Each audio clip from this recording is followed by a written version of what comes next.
Joe Cortez with the Fair But Firm show here in Las Vegas with my co-host, John Zemel. John, this past weekend. Yes, sir. We had some great fights. A lot of action. Good one here in Las Vegas, Nevada.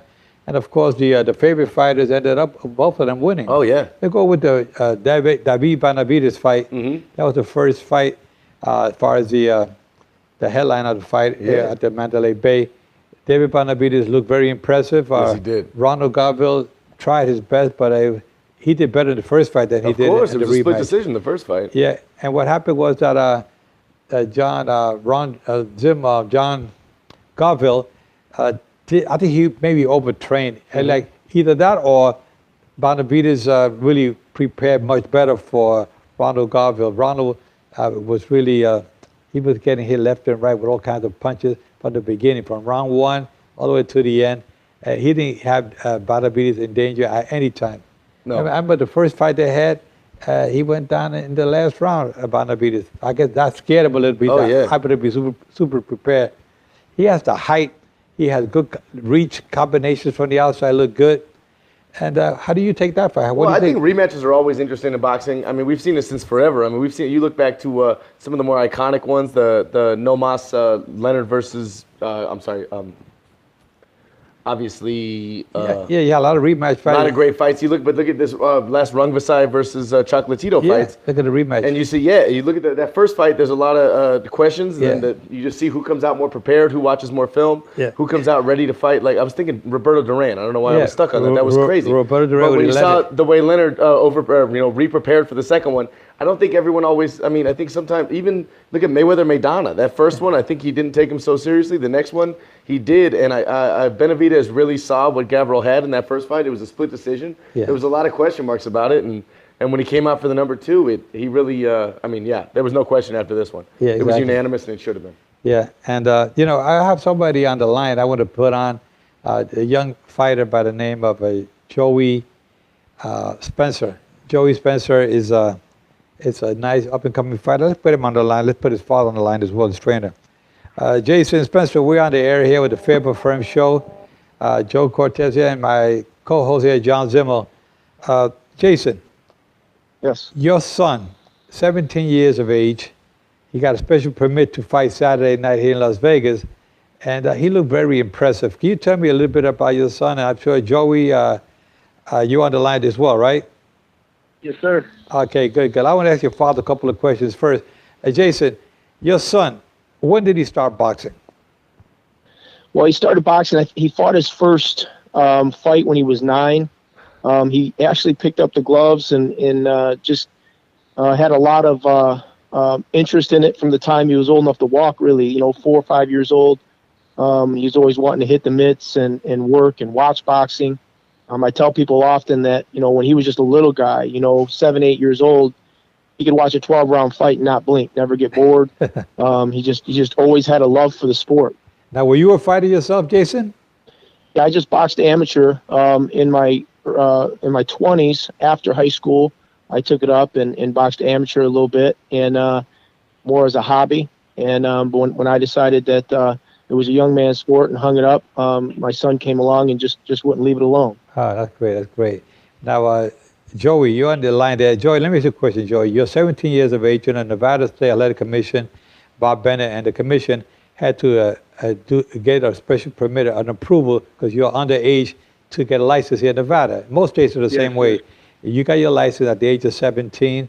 You're a super welterweight, 154 pounds. You're 17, and you're still growing. You're going to probably grow another inch or two. And tell me a little bit about the outcome of the fight Saturday night. The Saturday night was a great night. The knockout ended up coming in the second round. The TKO stoppage. I think there was 2 minutes left in the second round. The first round I went out and I was just hitting the body and making sure I paid attention to the body, hitting him with some good shots upstairs. But the first knockdown came in the first round, coming off a body shot. I right-handed the body. And then the second round, I kind of rushed him at the beginning and ended up getting him out of there early second round. Yeah. I remember when I turned pro, when I was a young fighter at the age of 18, my trainer said, Joe, we want you to go out there. You're not the biggest knockout artist in the world, but we don't want you to knock these guys out. We want you to get more experience out there. showcase yourself a little bit. So, I would go out there and I would try to get as much work as I could because I was I was starting out in the beginning.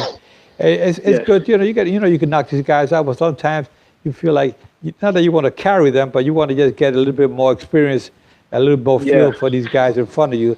That makes you a little bit sharper for the next fight. The more rounds you have, the more experience you get under the belt. That's Jason, as a trainer, Jason, you know what I'm talking about. For sure. But I think your son is very impressive. He got a great style. He was really calm. He looked like a well-seasoned fighter. He didn't look like a beginner first pro fight. He came out like he's been around for a while already, which he has. Tell me a little bit, Joey, about your amateur career. Actually, in the amateurs, I had 9 national championships. I traveled with the U.S. World Team. I was also ranked number 1 in the country for the last either 2 or 3 years before I decided to turn pro. Right. Okay. So you were already fighting in these amateur tournaments around the country, and you did well, winning how many national championships did you win? I won 9 national championships.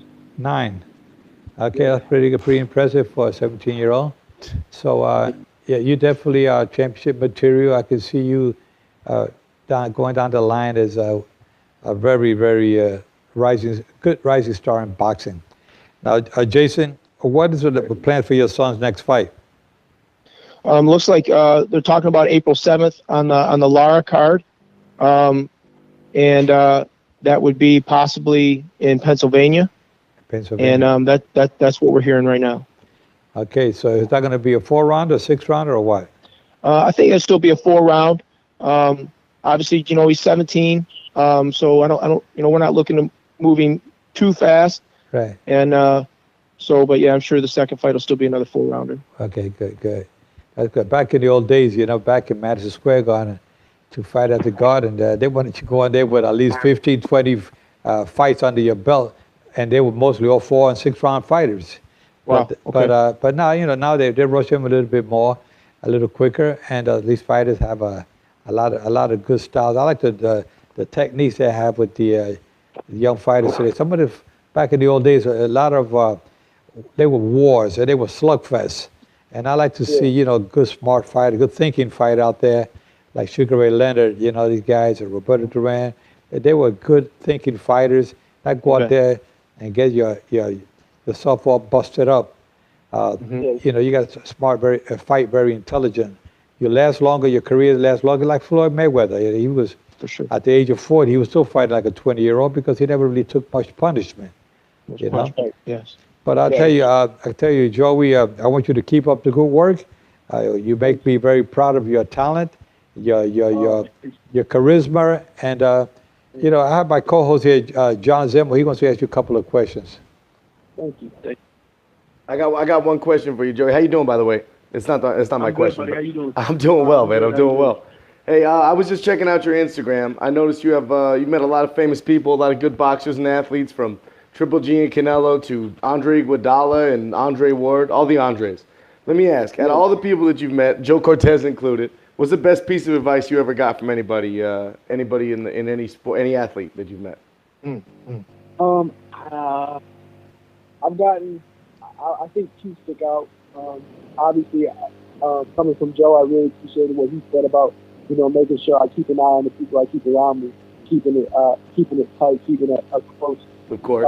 People around me.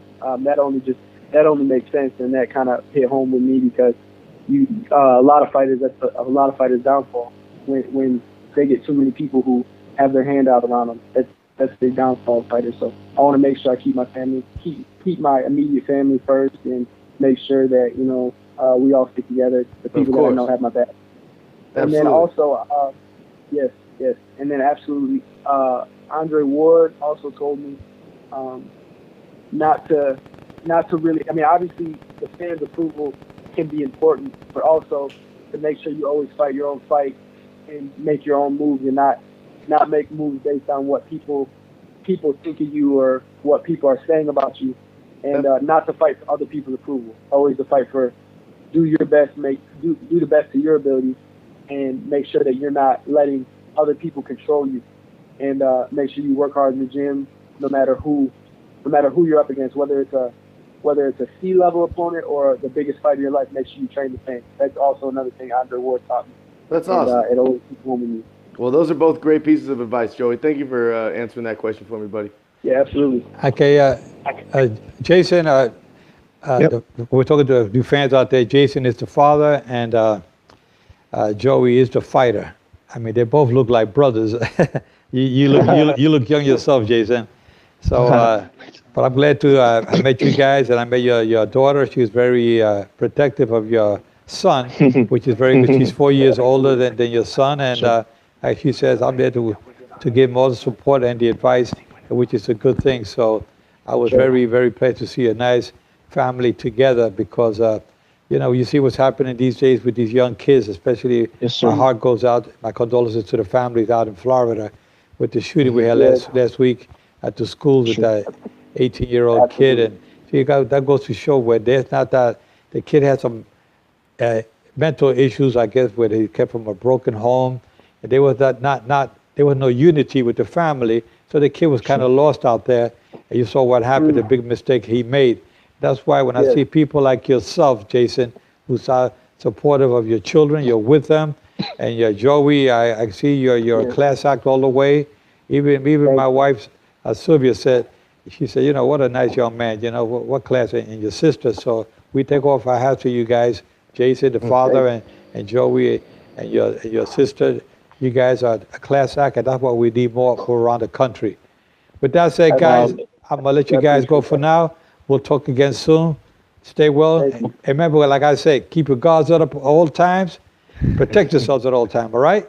Yes, sir, Joe. All right, Thank buddy. you, guys. Take care. God bless. Thank you. Okay, guys. That was nice. Guys, you heard it there. That was Joey and his father, Jason. I mean, what a nice fighter, and his father is. You fans out there, you have to be there to see how this kid is a good, handsome young man from out there in Michigan, and he has great talent.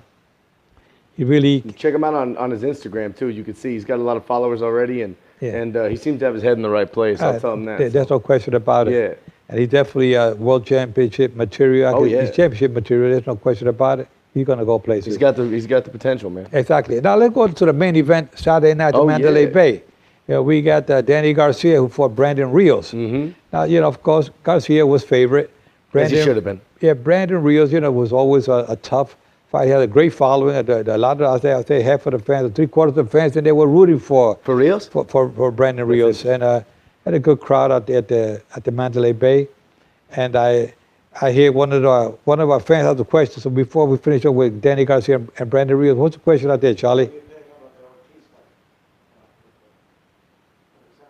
Oh, okay, yeah, the Victor Ortiz fight with Devin Alexander. Tell us a little bit about that, John. It was a good fight. I mean, it was. I don't know. It was. Look, the decision wasn't what I scored it or what anybody I've talked to scored it. It came out to a majority draw with 2 judges scoring it a draw and 1 scoring it in favor of Luis Ortiz. But I don't know anybody who saw, including myself, who didn't see Devin Alexander winning that fight. Luis Ortiz had a lot of heart and brought it into it. Not Luis. Oh, I'm so sorry. Victor Ortiz. You're right. Luis Ortiz is fighting Deontay Wilder. That's so funny. I've been reading so much about that. Okay, yeah. I don't know anyone who saw. Yeah. Well, yeah, I definitely didn't know anyone who saw Luis Ortiz win it, but I don't know anyone who saw Victor Ortiz win it either. But you guys have some history. How'd you see that fight go down? Well, I'll tell you that I feel sorry for Victor because, he got a draw, but he got to go to the drawing board and hopefully have a rematch and see if he can really get that win again, but it's going to be tough. He did fight with a lot of heart, though. There's no question. Victor has a big heart, And we got to finish up with the Danny Garcia and Brandon Ríos fight. Yeah. But we got another listener on the phone there, and we're gonna keep him on hold for a minute. But Danny Garcia, he looked outstanding. He did. Well, Ríos looked pretty good in the beginning, considering I expected it to be a domination throughout. Yeah. But Ríos looked. I mean, he came out the first 5 rounds or so, and he looked way more impressive than I thought he would. He was aggressive. He's cutting off the ring. Exactly. I interviewed Danny Garcia after the fight with ESPN. And he said, Joe, I was waiting. He was trying to cut the ring on me, but He said, I was waiting. He waited for his opportunity, and when he got it. And when he got it, you know. I've watched that knockout so many times. It was crazy. It's a shame to see that happen. It does. But tell me why Ríos now is upset. He said that the fight got stopped too early, that his corner. Well, you know what? All fighters say that. I know. Because, you know, when you got the heart of a lion, like Brandon does, they're all going to say that, and we're going to make sure. And I got nothing but the utmost respect for that kid. But I think if he watched that fight again, he'd say the same thing. Yeah, I know. Well, you know, it was. You know, Kenny Bayless did a good job. Oh yeah. He gave him the count. When he got up, he told him come forward. He came forward. He was, you know, still like wobbling. Yeah. He was still what we say concussive episode. He was there, but he wasn't there. Oh, his lights turned off after that punch when he first fell. You could see it. So for the betterment of the fighters' well-being, it was the best. That the referee like you always say, the referees always have that number one thing first, and that's health. Safety. Safety. First, the safety of the fighters. Number one, before competitiveness or anything else. That's the most priority. And it has to be. I mean, that's who else is looking out for it. We got to watch out for it. We protect it like they're our sons, and we don't want to get it hurt. Well, Danny Garcia now, I mean, that's exciting because he's in there in the thick of it with that welterweight division. He looked good. He looked real good, and everybody else in that welterweight division's been looking good lately. What about that little dust-up this weekend with Porter and Thurman? Yeah. I mean, those two are longtime friends, they're longtime friends, pals, but they want to get it. They want to get back in the ring. Exactly. They want to do so. They got into each other's Porter face. does, that's for sure. And they got into each other's face, and wow. You know, it's fun, but you know man. what? I like to see that fight you got happen. those two, and I mean, they fought once already. Yes. And it was a controversial win for Keith Thurman back at the Barclays Center in New York about 2 years ago. But now we got one of the fans out there asking a question. What's the question they have? Well, Ortiz and Ríos Victor Ortiz? Ortiz? No. And Brandon Ríos? Well, you know what? I think these fighters have to. Brandon Ríos have to really go back to the drawing board and look and see what he's going to do next. Like I said, you know, he took some punishment for that fight, and it was a pretty nasty knockout the way he went down, and he got up like it didn't surprise me because that's Brandon Ríos. He's that kind of guy. But he was one of the most lovable guys. You're going to be always joking in the dressing room. I went in there before the fight to shake hands with him, and always a good spirit, and said, Joe, I'm going to win this fight tonight. And he tried, you know, he gave it all he had, credit, man. He really did. He fought hard. And he even says it. He says, I had a lazy jab when you watch it, brought it back to his stomach, didn't bring it back to his hand. And Danny Garcia waited it out, found that one opportunity. And that's why I tell these fighters, you throw that jab, pop, bring it back. You know, throw it, you have slip. to. You can't bring it here. You got to throw it up, pop, pop. But you throw it out and come down here to throw the right hand. That's where you make the mistake. You're open. Charlie, another question for one of the listeners. You mentioned about safety. Olympics, they're not wearing the headgear. And the Olympics, they wear the headgears, yes. And they talked about doing that in the pros, but, you know, that really takes away from the boxing, you know. It'll take a lot away from boxing. You know, I think if you train right and if you have a good trainer and you protect yourself a lot better, that's why Floyd Mayweather didn't get hurt that much in his career. Why? Because he had good defense. Maybe the best. He had a good trainer, taught him. Sometimes you got to train the trainers, you know, to show your fighters, hey, listen, you're making a mistake. You can hit and don't get hit. Baby. You look good with the right hand. Oh, the right hand is popping out good, but then now we're looking at the left hand. Hit and don't get hit. You throw the right hand, you got the left hand got to stay. But if you throw the right and this one goes back, you're open. So you got to bam, throw it there. And if you throw this one, back, you know, and you also got to be bobbing and weaving. A lot of these guys, they don't slip. They don't. They're going to come forward, and that's where you're going to get hurt. Talking about now, moving it up. That's why a lot of fighters. Now you got Canelo Álvarez fighting Triple G again, and Cinco de Mayo here in Las Vegas. Now you know Canelo Álvarez is going to be moving a lot more slipping punches. He's a counterpuncher. Let's throw more punches because that's what boxing needs. If you want to win a fight, I don't care if you are hitting him in the arms or whatever, but you got to throw punches. But you can sit there, throw a punch, throw punches, and wait, and the other guy going to throw punches. You may block him, and he be the aggressor. You're going to look bad in the eyes of the judges. So you have to also do the same. He hit me once, I'm going to hit you twice. You hit me 3 times, bam, bam, I'm going to hit you 4 times, bam, bam, bam, bam. You know, that's the way you got to do it. That's the only way you got to get the win. In the eyes of the judges, they see the fighter throwing more punches. You may be not the aggressor, but you're throwing more punches. If you're backing up, at least throw punches backing up. Bam, bam. Don't back up and do nothing.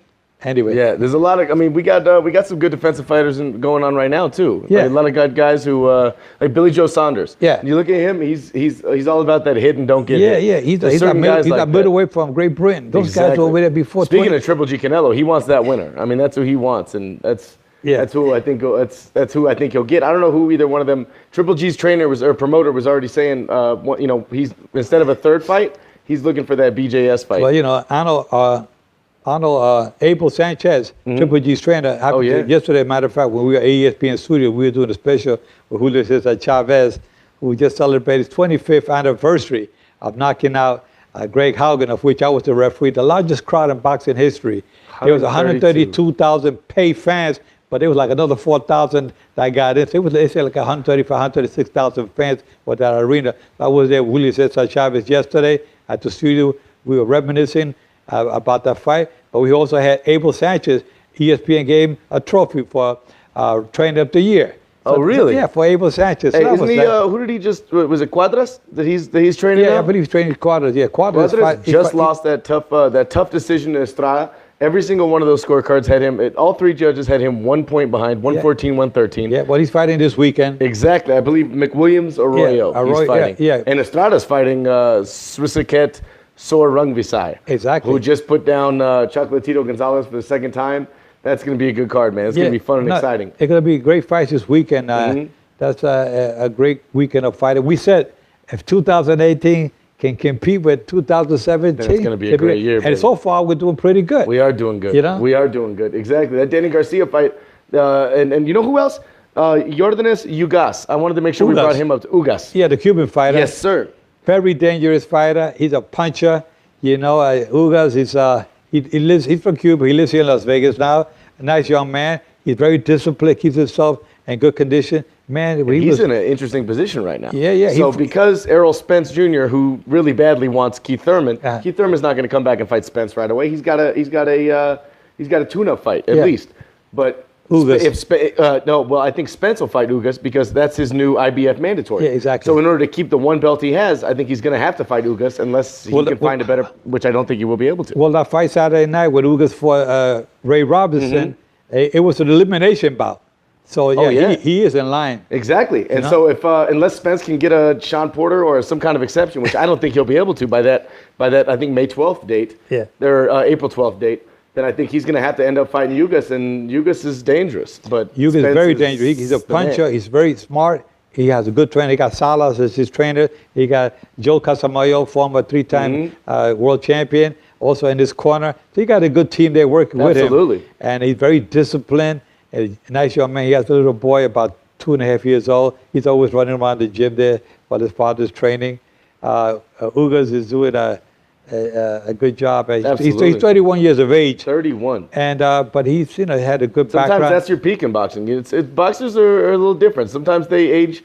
They get a little wiser, and sometimes they peak young. Sometimes they peak a little older. Well, he's 31 years of age, and he's doing a great job by staying up there as a welterweight contender. And he's definitely going places. He's going to be fighting for the, like I said, probably Spence for the IBF championship, the welterweight championships. It's going to be a good event. It should be good, and I mean, who knows? With the way the welterweight division is right now, it's just dog eat dog. It's a lot of hungry in there. Yeah. Now boxing is really on the rise. Talking to that young man today, Joey Spencer, he has great talent for being a super welterweight 154. He's definitely going to be going places. I like his style. We need more young fighters like him. Those are the fighters of the future because they're champions of the future. I remember Canelo Álvarez when he was coming up, Sugar Ray Leonard when he was coming up from the Olympics, Roberto Duran, young fighter. And you have so many young talent. Then developed Floyd Mayweather, who was an outstanding Golden Glove fighter. Exactly. I just watched his pro debut the other day for the first time in a very long time. Floyd Mayweather Jr. Yeah. And it was so funny because he was a power puncher back then. Yeah, that's what he was known as. Floyd Mayweather Jr. is a power puncher, and that was his whole style. He was a knockout artist. Yeah. It was amazing how many guys he knocked out in his first 25 fights. And then to think about him now and how we know him in this day, it's just super funny to see how someone can evolve that much stylistically. And when you talk to a young guy like Joey Spencer, who just came off his pro debut, you wonder, 20 years from now, what his career will have brought. And Exactly. it's Well, exciting. I'll tell you talk about 20 years. You can imagine all the fights he's going to have Oh, between yeah. now and then. And I just said, sometimes these kids, I tell them, keep yourself in tip-top shape because you can be a rising star. Something go wrong. This kid, Felix Verdejo, a Puerto Rican fighter from Puerto Rico, was up and coming, doing real good. All of a sudden, he dropped out of the scope. You didn't hear about him. He got into a motorcycle accident, right? But then he got injured, so it took him a little while to get back. He came back, had a fight. He didn't look that good, and he hasn't looked good since. And you don't hardly hear him mentioned anymore. And they were talking about him being another Felix Trinidad, which is a great, one of the great ones from Puerto Rico. Champion. A great welterweight and super welterweight champion. But these kids got to take care of themselves. That's why I'm talking about this kid, Joey Spencer. He got to take care of himself and make sure he stays on track. He seems like he's got a good head on his shoulders. He's got a good team around him, and he's got a lot of good advice in his ear from all these big athletes and icons that he's met, including yourself. And it's really, really good to see, honestly. Yeah. Well, guys, next week we're going to be talking a little bit more about the up-and-coming fights. Oh, yeah. We got some good ones coming up here in March. But also make sure you tune in Saturday, because Saturday's going to be there's going to be a lot of good fights on Saturday. Exactly. A lot of in the flyweight division. We had that Superfly 1, which was amazing. Superfly 2 is coming this weekend. It's going to be exciting. Also, I don't want to neglect George Groves' victory over Chris Eubank Jr. I've been hyping up Eubank since his last 3-round stoppage over Yildirim. I can't remember his last name, but over Yildirim. No, the guy who Eubank Jr. fought in three. Carl Grove. No. Groves beat him. But I'm saying his last fight, Oh, yeah. Yildirim Aves, I think is his name. Yeah. And he looked so good in that fight, but going up against somebody in Groves' class, he looked as bad as he did against Saunders back in the day. And I don't know. Unless that kid can get his head on his shoulders, I just don't know. I saw a really interesting thing when you watch there's some behind the scenes after the fight, when he's saying, I think I won, I think I did enough at the end, and he asked his dad, well, tell me, do you think he won? And Eubank Sr. looks at him and says the decision was the right decision, which was really a tough moment to watch, honestly. And let's not forget about Brian Viloria. Oh, yeah. The Hawaiian Punch fighter this coming Saturday as well. He's fighting for the championship. Oh, fight. yeah, he's fighting against Artem Dalakian. Yeah, he's from Thailand, right? I don't know. I believe so, he's from Thailand. And it's going to be an interesting fight. Last time I refereed Brian Viloria's fight was in Hawaii. I took my grandson Bryce and my wife Sylvia out there for that fight. And that was a good 5-6 years ago. And, yeah, I mean, he's older. I mean, he's definitely older. He's I think 39. You look at him and he still acts and looks like a little teenager. But those are both former champions, both those guys, and it should be very exciting. So. Yeah, well, he said he's going to take that title Saturday night, so let's see. He says it. Yeah, let's see it, baby. Okay, fans, listen, this is all we got to say for this week. Again, like I always say, keep your guards up all time. Keep your guards up at all times. And I'm fair, but I'm firm. Touch them up. See you next week.